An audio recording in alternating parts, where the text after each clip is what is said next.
मौनी अमावस्या पर स्नान करने के लिए शंकराचार्य स्वामी अवमुक्तेश्वरानंद आज संगम पर जा रहे थे तो उनको रोक दिया गया और प्रशासन उनको उनके आश्रम तक छोड़कर आया है। नाराज होकर स्वामी जी अपने आश्रम के बाहर तमाम जो शिष्य हैं उनके साथ बाहर बैठे हैं। ये उनका आश्रम है, माघ मेले में स्थापित किया गया है। उनके समर्थक, उनके शिष्य यहाँ पर मौजूद हैं और स्वामी जी खुद रोड पर अपने सिंहासन पर विराजमान हैं। श्री राम का कीर्तन हो रहा है। महाराज जी हमारे साथ हैं। महाराज जी, आज अब आप यहाँ पर धरने पे बैठ गए हैं, क्या है, क्यों? मतलब प्रशासन कह रहा है कि आप बिना अनुमति के गए थे। प्रशासन कह रहा है कि माघ मेला में ऐसे किसी पेशवाई या लाव लश्कर के साथ जाने की अनुमति नहीं होती है। ऐसा है कि पहली बात तो ये कि हम कोई धरने पर नहीं बैठे हैं। हमको प्रशासन के लोग हमारे लोगों को ले करके चले गए, हमको अकेला कर दिया। उसके बाद पुलिस वाले ही हमको खींच करके मेले में जगह जगह घुमाते घुमाते यहाँ लाके खड़ा कर दिए हैं। उनका कहना था कि आप शिविर में चले जाइए। हमने कहा हम तो त्रिवेणी स्नान के लिए निकले हैं, तो बिना स्नान किए कैसे शिविर में जाएं? तो इसीलिए हमको शिविर में हम नहीं जाएंगे। तो उन्होंने यहीं हमको छोड़ दिया। जैसे उन्होंने छोड़ दिया, हम यहाँ बैठे हुए हैं। हम कोई धरने पर नहीं बैठे हैं, प्रशासन ने यहाँ हमको छोड़ा हुआ है। तो प्रशासन जब हमको यहाँ छोड़ देता है तो वो जहाँ जाए ले जाएगा।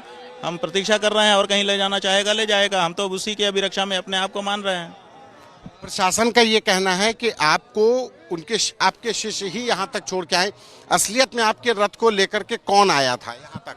भाई वही तो हम बता रहे हैं, पुलिस वाले लेके आए हमको यहाँ पर और उन्होंने यहाँ हमको छोड़ दिया। इसके पहले मेले में कई जगह ले गए, वो ले जा करके वहाँ छोड़ देते थे। 15 मिनट बाद फिर आते थे, फिर वो दूसरी जगह ले जाते थे, फिर वहाँ छोड़ देते थे, फिर तीसरी जगह ले जाते थे।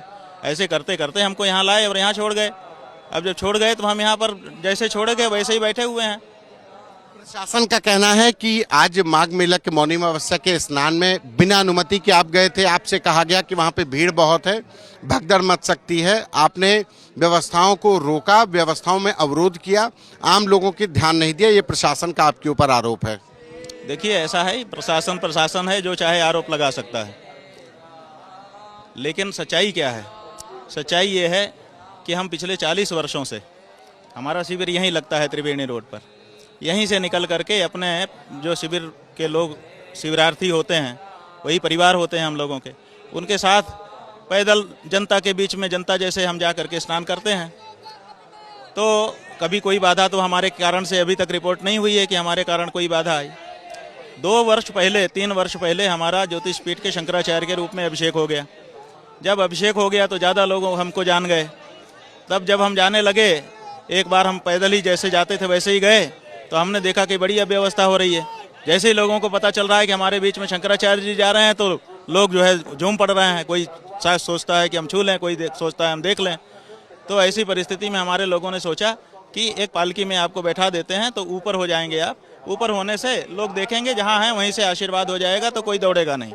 और फिर पिछली बार ऐसा ही किया इन लोगों ने। 2 बार से हमको पालकी में ही ले गए। माघ मेला में आप पहले भी ऐसे ही गए? हाँ, माघ मेले में हम 40 साल से, आज की बात नहीं कर रहे हैं, और पालकी में 3 साल से जा रहे हैं। तो जब हम गए तो बड़ी सुविधा हो गई, क्योंकि फिर कोई भगदड़ नहीं मची। ऐसे हम कर देते थे, सब लोग संतुष्ट हो जाते थे। तो वो 2 साल से किसी ने कोई रिपोर्टिंग नहीं की कि हमारे कारण वहाँ अव्यवस्था हो गई।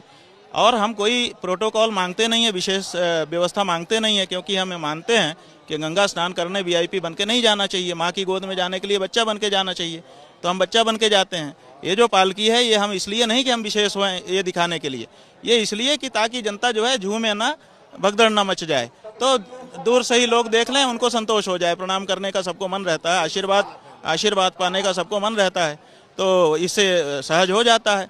आज भी हम यहाँ से निकले, आराम से वहाँ तक गए। वहाँ तक तो किसी को कोई समस्या नहीं थी, सब खुशी हो रहे थे, जयकारा लगा रहे थे। जब वहाँ पर गए तो पुलिस प्रशासन ने हमको रोका, और रोकने के बाद उन्होंने हमारे लोगों को घसीट के अपने कैंप में ले जा करके मारना शुरू किया। उसके बाद हमको बाहर रोके रहे और हमको कहते थे कि आप नीचे उतरो। अब बताइए, शंकराचार्य को ये लोग आदेश करेंगे कि तुम पालकी से नीचे उतर जाओ? और जहाँ तक भीड़ की बात है, वो ये कह रहे हैं कि भीड़ में भगदड़ मच जाती। तो भगदड़ मचाने इतना विवेक हमको नहीं है कि हम भगदड़ न मचाएं। और जहाँ तक गाड़ी जाती है वहाँ तक लोग साधन से जाते हैं। जहाँ देखते हैं कि भीड़ हो गई, वहाँ अपने आप उतर जाते हैं। तो जब ऐसा अवसर आ जाता जहाँ भीड़ होती हम खुद ही उतर जाते, ऐसी क्या बात थी।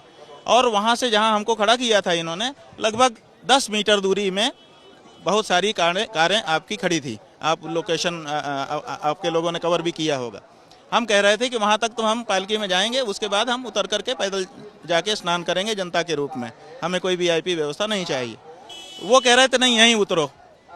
तो अब सवाल ये है कि शंकराचार्य जी को पालकी से नीचे उतरने का आदेश देने का अधिकार माघ मेला प्रशासन को किसने दिया है? क्या माघ मेला का प्रशासन, डीएम, एसएसपी, एसपी, मेला अधिकारी इतने अधिकारी हो गए कि वो शंकराचार्य को कहें कि पालकी से नीचे उतरो और उनके कहने से, उनके आदेश से शंकराचार्य उतर जाए? ये माघ मेला संतों का है, महंतों का है, सनातनियों का है कि पुलिस प्रशासन और राजनेताओं का है? हमको बताएं, वीआईपीओं का है? मेला प्रशासन का कहना है कि आपके लोगों ने बैरिकेडिंग तोड़ी, बैरिकेडिंग तोड़ करके पहुंच। सुनिए, बैरिकेडिंग तोड़ी, उन्होंने माइक में भी कहा, कई बार कहा, एक बार नहीं कहा, हमारे सामने आकर के माइक में वो ये बात कहते थे। सवाल ये है कि हम जब यहाँ अपने शिविर से निकले, पहले से हम लोगों ने लिखित सूचना दी हुई थी कि हम जाएंगे। हमारे लिए उन्होंने, पुलिस ने व्यवस्था बनाई थी। एक इंस्पेक्टर अपने पुलिस पार्टी के साथ यहाँ आया, उसने कहा आप लोग कब निकल रहे हैं? हम लोगों ने कहा 9 बजे। वो 9 बजे यहाँ से लेके चला। उसके बाद पुल के पास गया, वहाँ पुल पर बैरिकेडिंग थी, सही है, हम बैठे थे, इसमें हम देख रहे थे। उसने पुलिस वालों से बात की, बात करने के बाद बैरिकेडिंग खुली और खुलने के बाद हमको लेके गया। जो पुलिस वाला हमको पायलट, जो हाँ वर्दी था, वो इसी क्षेत्र का प्रभारी है, वो सामने और वीडियो में सब अंकित है। वो जो पुलिस वाला है उसने पुलिस वालों से बात करके बैरिकेडिंग खुलवाई, तब हम लोग गए। अच्छा, अगर यहाँ कुछ गड़बड़ी हमारे द्वारा हुई थी तो वही पुलिस वाला खड़ा हो जाता कि महाराज जी आपके लोग अब व्यवस्था कर रहे हैं, हम आगे नहीं ले जा पाएंगे। लेकिन उसने तो कोई रिपोर्टिंग नहीं की, वो तो लेकर के हमको संगम तक गया। तो जब पुलिस वाला ही हमको लेकर के जा रहा है, हमारे पास निजी सुरक्षा भी सरकारी है, वो भी हमारे गवाह हैं, उनसे आप पूछ लीजिए किसी ने कोई अव्यवस्था मचाई हो। तो जब ऐसी कोई अव्यवस्था मचाई नहीं, कहते हैं कि बैरिकेड गिरा दिया, वो तो भीड़ में गिर गया होगा। लेकिन आप वीडियो में देखेंगे, हम खुद देख रहे थे, इसलिए हम कह सकते हैं कि जब पुलिस वाले ने बात की, लगभग 1 डेढ़ 2 मिनट लगी उसको, उसके बाद खोला गया। जब खोला गया, पुलिस वालों ने ही खोला, तभी हमारी सवारी आगे गई, नहीं तो हम ना जाते, हम दूसरी तरफ से चले जाते।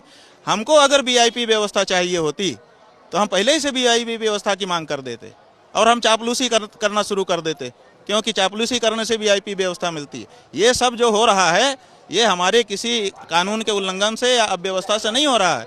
ये हमने जो कुंभ में सच कह दिया था कि आदित्यनाथ भगदड़ का जिम्मेदार है और मौतों का जिम्मेदार है, उसका परिणाम है। या तो वहाँ से सूचना आई होगी कि इनको अपमानित करो, और या तो यहाँ के अफसर उनको खुश करने के लिए हमको अपमानित कर रहे होंगे।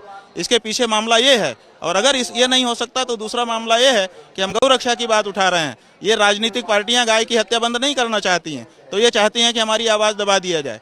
और आज इनका योजना थी, जैसा कि हमारे लोग बता रहे हैं, कि ये हमको पहले पालकी से नीचे उतारते, उसके बाद भगदड़ कराते, क्योंकि इनके बहुत सारे पुलिस वाले सादी वर्दी में इकट्ठा हो चुके थे, सैकड़ों दिख रहा था, उनके पिस्टल से पता चलता है कि ये पुलिस वाले हैं।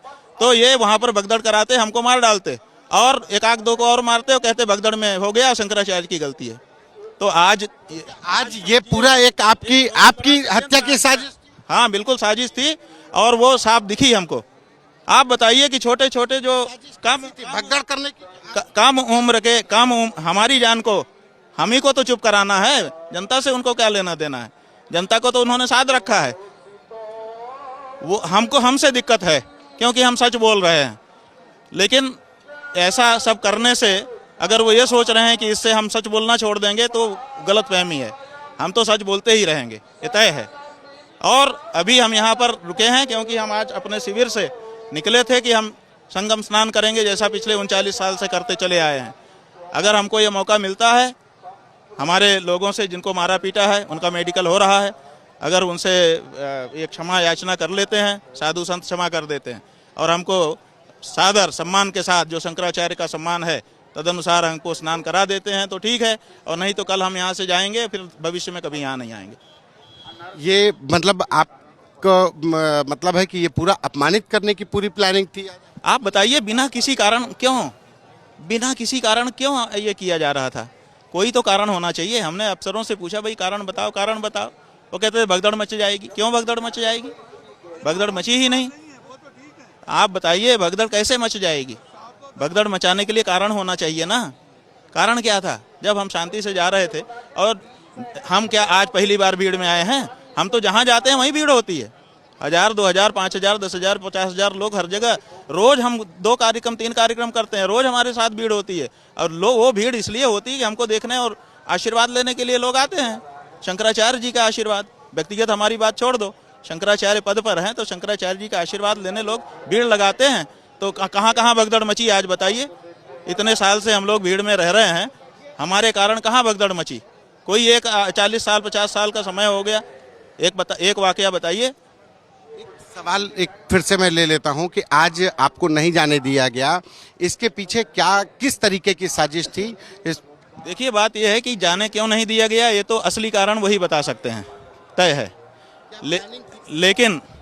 लेकिन जो अनुमान होता है कि बिना किसी कारण से अगर हमारे लोगों को मारा जा रहा है, पीटा जा रहा है, घसीटा जा रहा है, हमको प्रताड़ित किया जा रहा है, हमारे लोगों से हमको अकेला करके पुलिस वाले हमको लेके कहीं भी चले जा रहे हैं, पूरे मेला में कहीं भी ले जाके खड़ा कर दे रहे हैं, ये सब जो वो कर रहे थे, इससे हमको लग रहा था कि ये चाहते हैं कि हमारा अपमान हो और अपमान के साथ साथ हमको क्षति पहुंच जाए, शारीरिक क्षति, ताकि हमारी आवाज़ बंद हो जाए।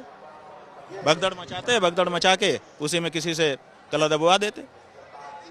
हत्या की साजिश? बिल्कुल ऐसा ही लगता है जो कुछ आज हमने देखा है।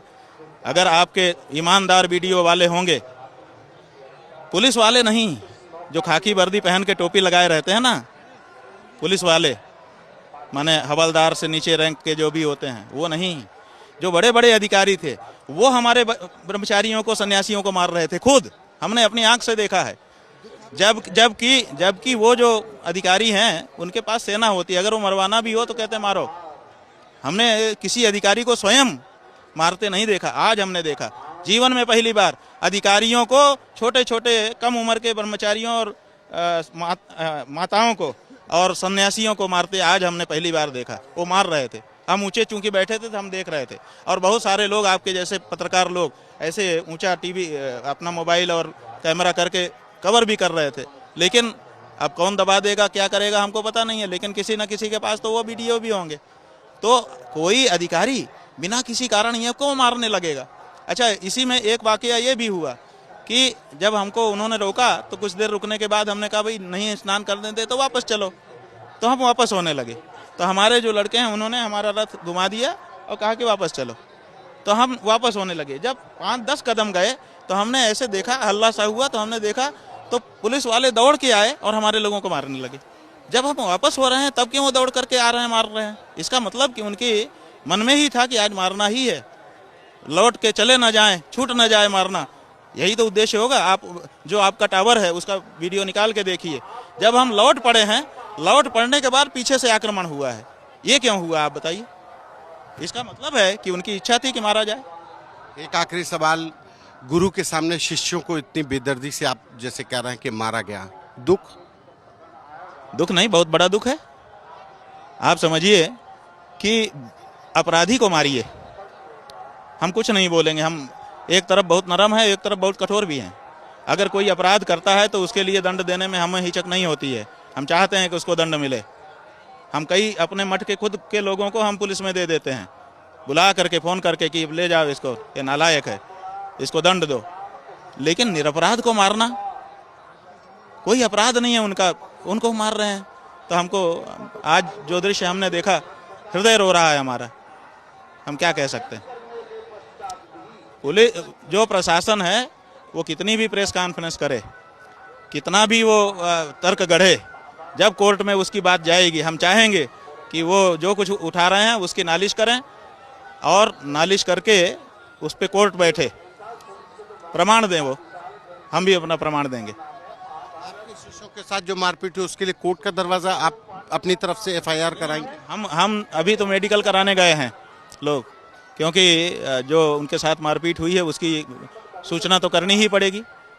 तो हम लोग तहरीर बनाएंगे, तहरीर देंगे, जब वो लोग लौट के आ जाएंगे वो तहरीर देंगे। कौन अधिकारी थे, किसी को जानते हैं? कोई ऐसे सादे में था, वर्दी में? से नहीं जानते हैं, लेकिन वीडियो सबका है, सबका चेहरा हमारे लोगों ने फोटो खींचा है, वीडियो बनाया है, सब पता है।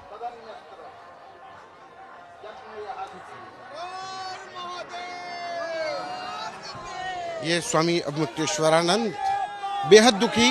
उनका कहना है कि आज जो कुछ हुआ उनके अपमानित करने की साजिश थी, उनको अपमानित करने की प्लानिंग थी और इसी अपमानित करने की प्लानिंग में आज उनको स्नान नहीं करने दिया गया। और यही वजह है कि तमाम उनके जो शिष्य हैं यहाँ उनके मेले के सामने नाराज हैं, सड़क जाम करके प्रदर्शन कर रहे हैं। मांग है कि इसमें उचित कार्रवाई की जाए, जो भी लोग हैं उनके ऊपर कार्रवाई हो, चाहे वो जिम्मेदार लोग हों, चाहे वो अफसर। लेकिन इतना जरूर है कि इस पूरे प्रकरण में स्वामी अवमुक्तेश्वरानंद ने एक बड़ा आरोप लगाया है कि आज इस हंगामे के पीछे उनकी हत्या की भी साजिश हो सकती है। कैमरा पर्सन नीरज के साथ संतोष कुमार, आज तक।